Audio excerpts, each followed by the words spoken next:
Hello everybody, in this chapter we will do a deep dive into the Geo Boundaries feature of the engagement server.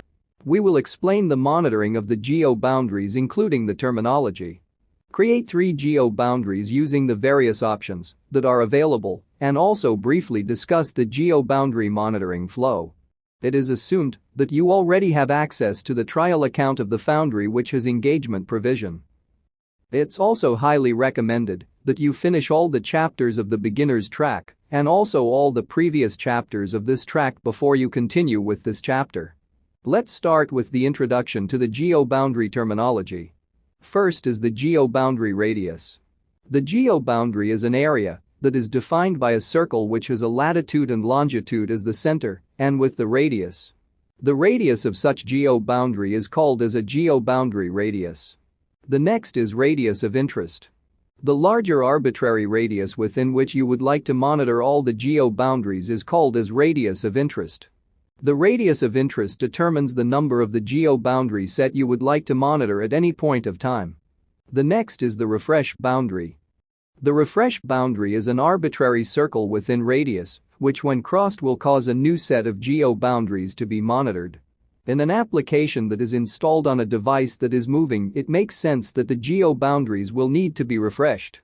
In such a situation, crossing the refresh boundary will cause the application to fetch a new set of boundaries that needs to be monitored. You have already reviewed the setup of the Geo Boundaries in the engagement server in the previous track.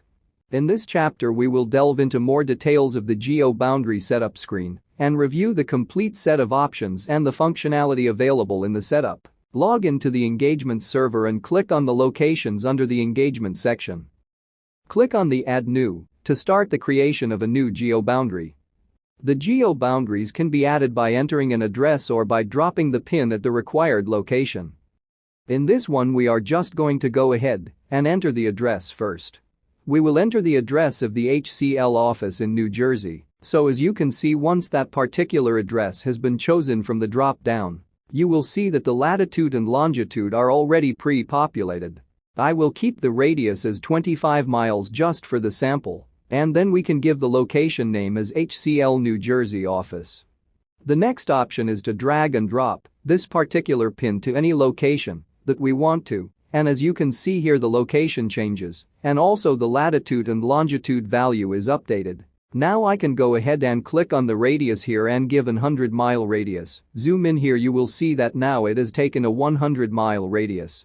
So these are the 2 ways of creating the Geo Boundaries in the engagement server. Next we will go ahead and create 3 different Geo Boundaries in our engagement server using different client action.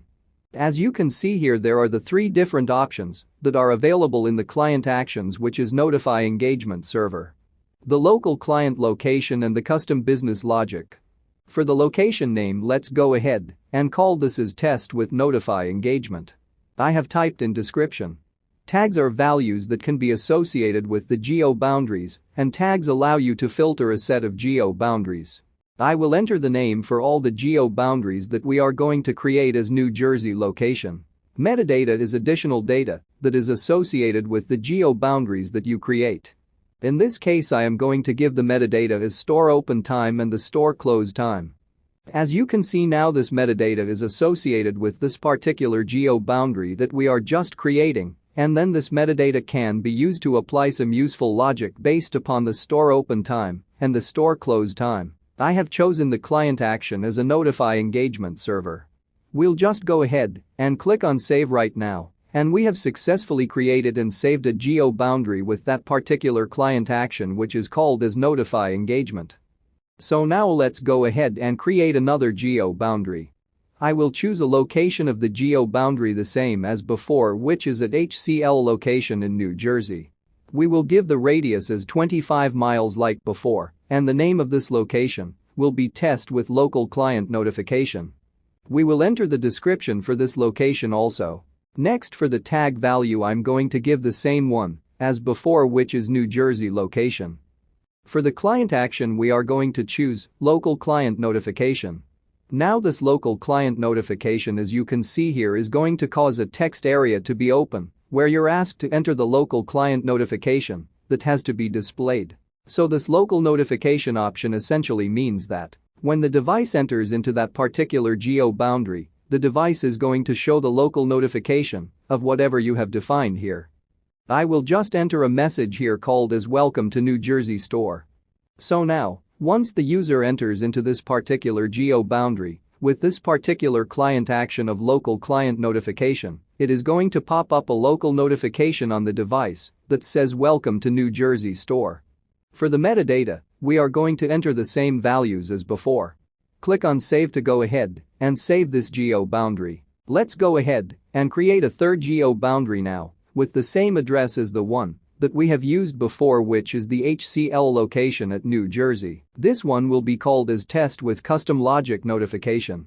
I will enter a description in the description field and give a radius of 25 miles like before. I will enter the same tag as before, which is New Jersey location. And for the client action, I'm going to choose custom business logic. Now when you choose custom business logic, you will see that there is an editor that comes up.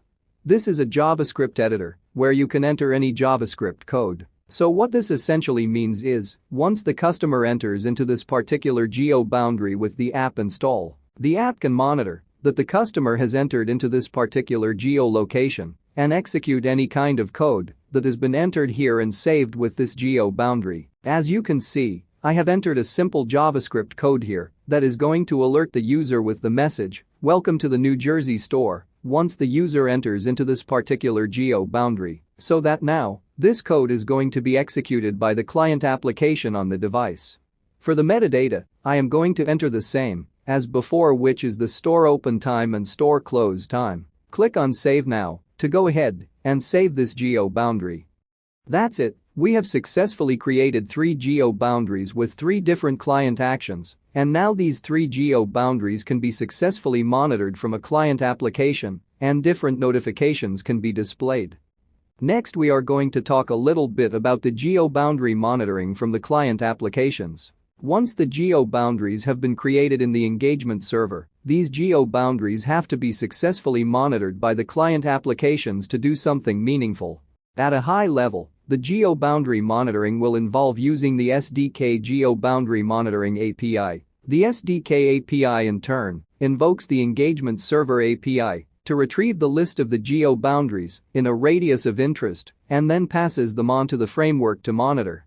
The entire flow of the Geo Boundary Monitoring is explained in 2 separate steps in this chapter. It is highly recommended that you understand the flow and also the sample code that is provided so that you can develop client applications that do geo boundary monitoring. Now that you have understood the setup of the monitoring of the geo boundaries in the engagement server, please refer to the Engagement API documentation to understand the full set of APIs that are available for geo boundary monitoring. Please refer to VoltMX documentation for more information.